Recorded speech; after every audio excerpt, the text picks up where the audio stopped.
My lecture today is called Buddhism, Bill Cosby, and Black people. Currently, the world media is talking about Bill Cosby, and who was known as America's dad, is involved in a lot of sexual allegations. And what they're talking about is that what is going to happen to the legacy of Bill Cosby. Now, one of the things that you would not find in Buddhism, or you find very rare in Buddhism, is that you see actually African and African American teachers in Buddhism.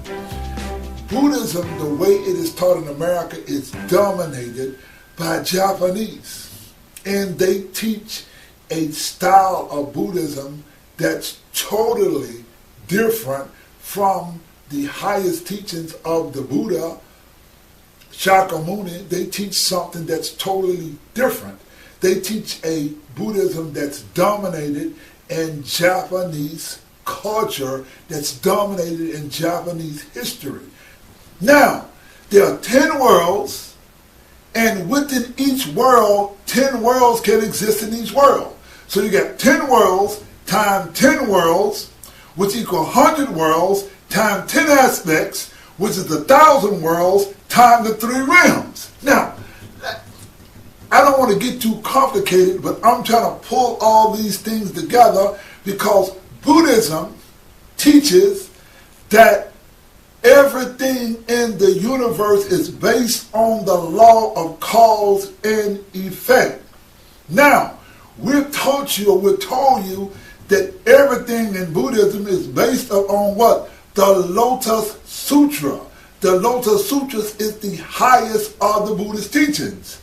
Now, the title of the Lotus Sutra is called Yo-Ho Renge Kyo, which means the mystic law of cause and effect teachings.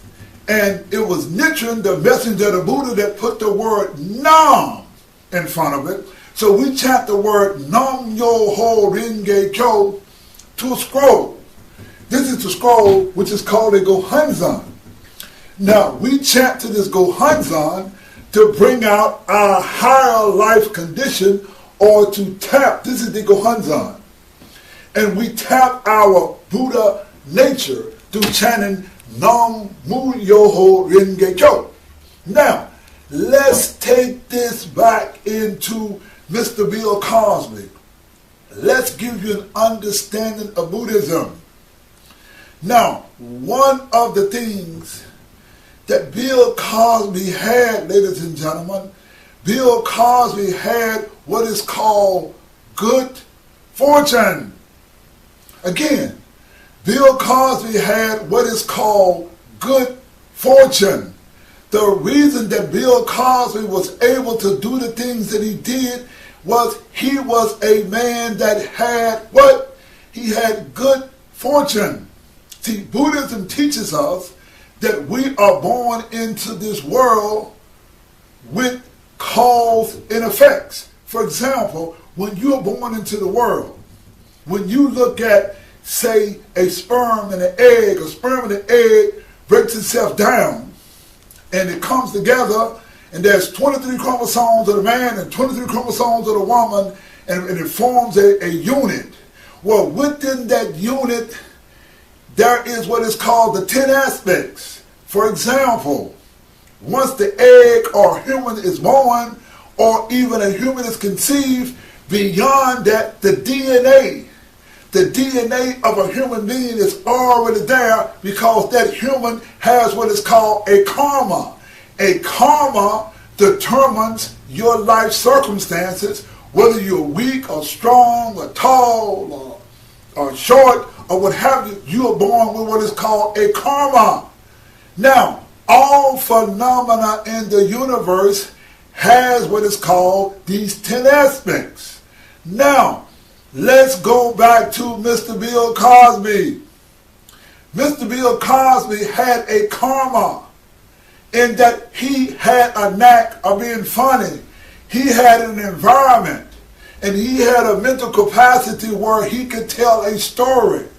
But he also had a relationship in that he could relate to white people. He could relate to white people, they could relate to him, and he could make them laugh. And he also had the fortune. He had the fortune to be able to make himself better. Now, let's go to 1964. In 1964, Dr. Martin Luther King and a lot of stuff was going on in America, and they passed the Civil Rights Act of 1964. This ushered in the first time in America a modern America. Now, that was not in a modern America. You could not go to clubs with white people. You could not do certain things. America was a segregated nation. Now, Bill Cosby came up at a time in America where there was a change that was going on in America. There was a change. And so what happened after the Civil Rights Act of 1964, they were making a new America was being born. And Bill Cosby became the first African American to ever have a weekly television series, or star in a weekly television series called I Spy.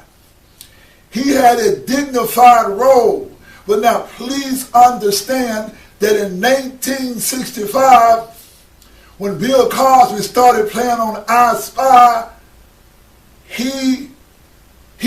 once he started playing on I Spy, he was the first black person in the history of America to do such a thing. In fact, at that particular time, in 1965, a few southern states, I think Alabama was one of them, that they did not allow the Bill Cosby show to be seen because they did not approve of an African American being on a regular television series.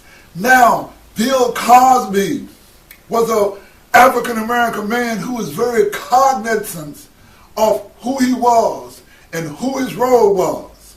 He was a man who was not only just a comedian, but he was also an educator. He was an educator. He was a beloved guy. And he had about, like, before 1970, he might have had 5 Grammy Award-winning albums. Well, he was one of the funniest guys in the world. Bill Cosby had what is called fortune. He had made a cause. And by the time 1970 rolled around, he started making movies. And we remember when Uptown Saturday Night, he and Sidney Poitier, they were getting to make movies. And Bill Cosby was a beloved guy. Now, we got to understand who Bill Cosby was, what he was to the African American, and we also have to understand the 10 aspects. Now, when you become famous and when you become rich, that too is a cause and effect, but that too brings on other things in your life, ladies and gentlemen. See, Bill Cosby developed very carefully. He very carefully developed what is called the Cosby brand. See, it is no coincidence that he became who he was. He became who he was based on the law of cause and effect. It was not like some God or someone out of heaven made Bill Cosby who he was. Bill Cosby was a highly intelligent guy even when he was in high school. Bill Cosby he was the captain of the football team, and he was the captain of the track team, and he was the student council president. Now, he actually went to a higher school, school for more talented people, and playing basketball and football and running track rather. He ended up failing in school and he ended up joining the Navy. But as he began to get his skills together, as he began to pull himself together, he understood who he was. And Bill Cosby shaped the American brand, or he shaped the Cosby brand. This is no coincidence, ladies and gentlemen. He understood who he was, what his goals were, and one of the things that he wanted to be. He wanted to be an example. He wanted to be a model. In fact, you can say that Bill Cosby actually practiced the Buddhist or the Buddha Dharma. That is, right thinking, right living, right thoughts. He actually practiced, and he was very careful with his brand. Now, I think about like 1960, 66 or something like that. No, before then, he had met his wife, Camille Cosby, who was a woman of substance, who was an educated woman. They were educated African American people. They were not like the usual African Americans, like we in the South. Now, for example, in 1965, when Bill Cosby was on the playing I Spy in Memphis, Tennessee, where I lived, and when I was only 11 years old, I can remember those days. My mother was a maid. Almost all of our friends and family, our mothers were maids who worked in white folk houses. And one of the things that happened in my life, and I was really hurt by it, is that we had Mr. Stevenson, who lived on the next street over there, and every morning during the summertime, about 3:30 in the morning, the cotton field bus would come. And all the black folk in the neighborhood would get on the cotton field bus, and we go to Arkansas, and we pick cotton because these were the kind of jobs that we had. Now understand, there's Bill Cosby, who in 1965 was starring in a regular series. He was the first actor to have done this sort of thing, whereas here we are in the South, my folk are picking cotton. Now, I'm the only somebody in my family that didn't pick cotton. My brothers told me, said, no, you're not going to go pick no cotton. Well, I wanted to go and make that $1.25 a day. I wanted to make that money in 1965, but they said, no, son, you are not going to pick cotton. We're not going to let you go to the cotton field. Now, let's bring these things up. Let's come on up and let's understand, ladies and gentlemen, let's understand Bill Cosby. All of us know about the Cosby Show. The Cosby Show was the #1 rated show, not only in America. In 1990, I was in Australia. I was in Melbourne, Australia, because I had a kickboxing fight there, and the Cosby Show was the #1 show in Australia and places all over the world because they love Bill Cosby. Bill Cosby was the darling. Bill Cosby was the man. Bill Cosby he didn't use vulgar language.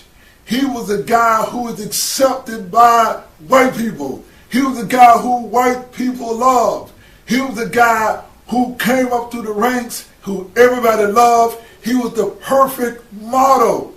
He was the ideal African-American person. He didn't say bad things. He didn't do anything. When he did his kids show, Fat Albert and the Cosby Kids, when he did this show, he was the perfect guy for Jell-O pudding. Now, what happened to Bill Cosby? What happened now, ladies and gentlemen? How does the Buddha, or how does Buddhism explain what happened? Now, in the Lotus Sutra, or the second chapter of the Lotus Sutra, it reads that all phenomena manifest its true entity. That is, the appearance, the nature, the entity, the power, the influence, the inherent cause, the relationship, the latent effect, the manifest effect, and the consistency of beginning to the end. See, Buddhism explains the true aspect of all phenomena, because the true aspect of all phenomena is the 10 aspects. In the 10 aspects, there are the 10 worlds. Now, who was Bill Cosby? Bill Cosby developed a brand, ladies and gentlemen. He had a brand. But he also was a human being who lived in the 10 worlds. Now, in the 10 worlds, ladies and gentlemen, there's the world of hell, which is mental, physical anguish, but there's also the world of hunger, what you desire for something. And there's also the world of animality, where you deal on your instincts. So whether it's President Clinton, who has a relationship with Monica Lewinsky, or whether it was John F. Kennedy, who had a relationship with Marilyn Monroe, or whether it was Dr. Martin Luther King, who the FBI put a television camera in a hotel room and caught Dr. King doing the nasty with the woman, and they sent the tape to his wife, Coretta Scott King, and they told Dr. King, kill yourself, commit suicide. So, Bill Cosby was no different than any other man. There were men, and all men have, and all humans have the 10 worlds. They have this condition. They have this desire for sex. And Bill Cosby was no different. Now, there's also, once you go into the 10 worlds, or you get the 10 aspects, or you get the 5 realms, that is, now understand, everybody else had what? An appearance, perception, conception, volition, and consciousness. Now, whether a woman is white or whether a woman is black, she see a Bill Cosby who is on the television show, a black man who's got power, and she is a woman. Well, hey, men and women get together. Now, there is no doubt that some cause and some effects were made in the life of Bill Cosby. Now, there was a young woman by the name of Autumn Jackson, who Bill Cosby paid her mother for years not to tell the story of the relationship, and Autumn Jackson said Bill Cosby was her father, and she ended up doing time in jail.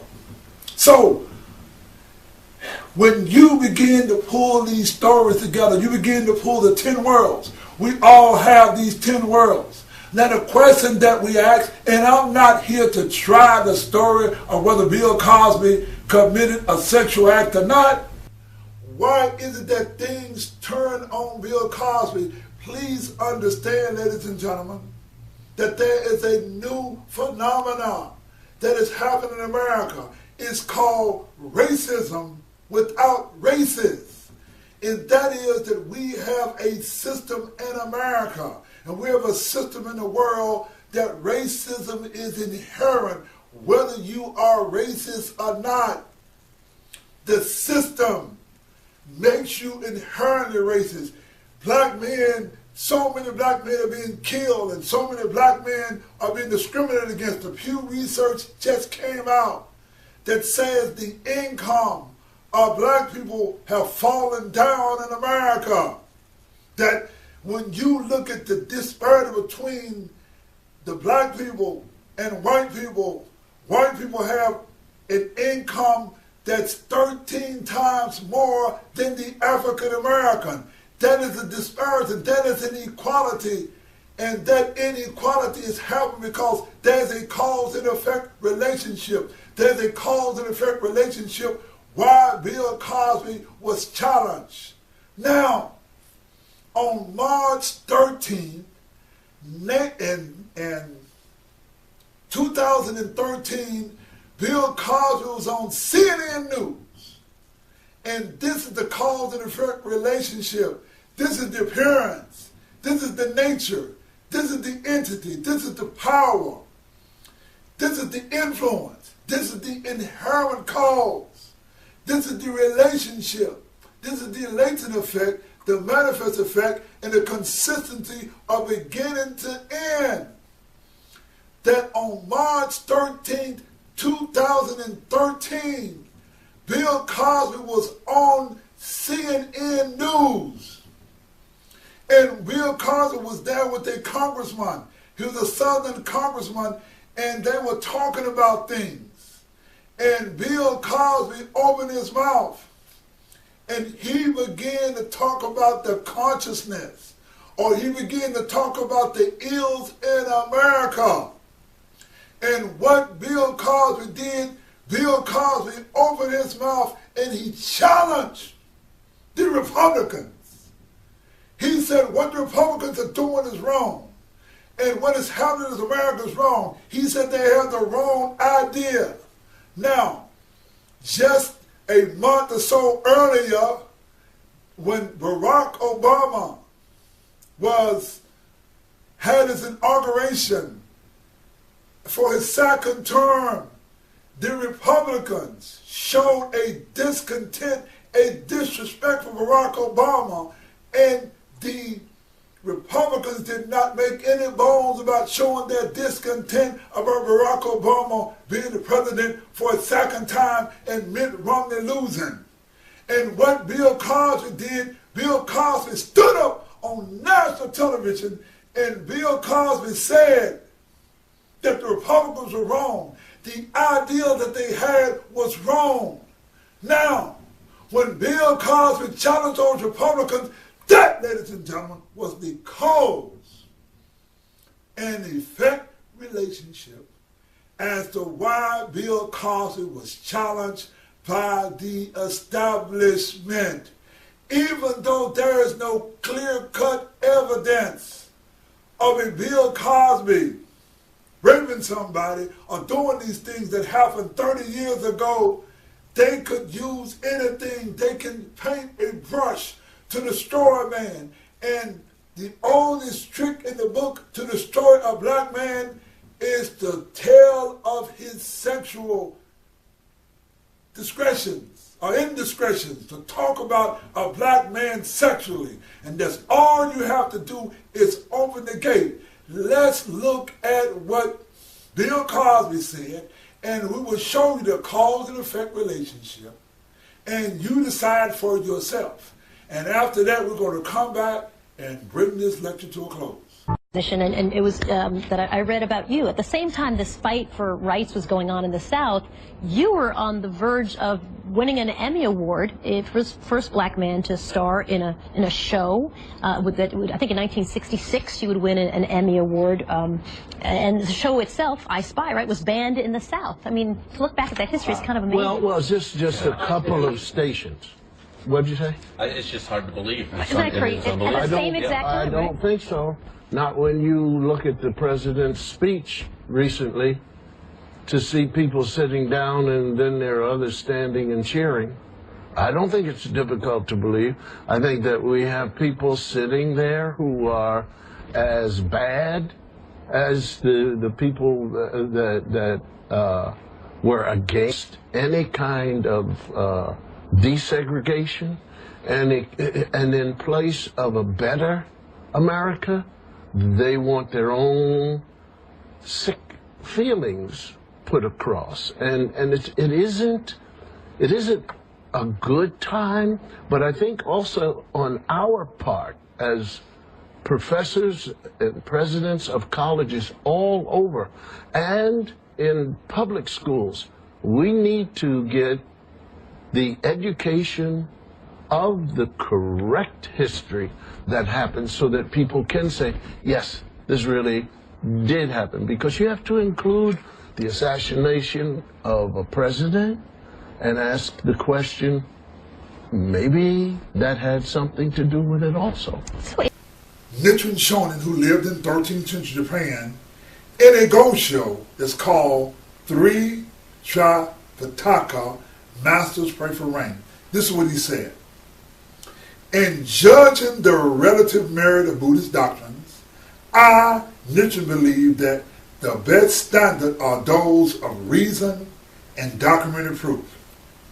And even more valuable, then reason and documented proof is proof of actual fact. So, ladies and gentlemen, if we are going to accuse Bill Cosby of sexual indiscretion, what we're saying is that we want proof of actual fact.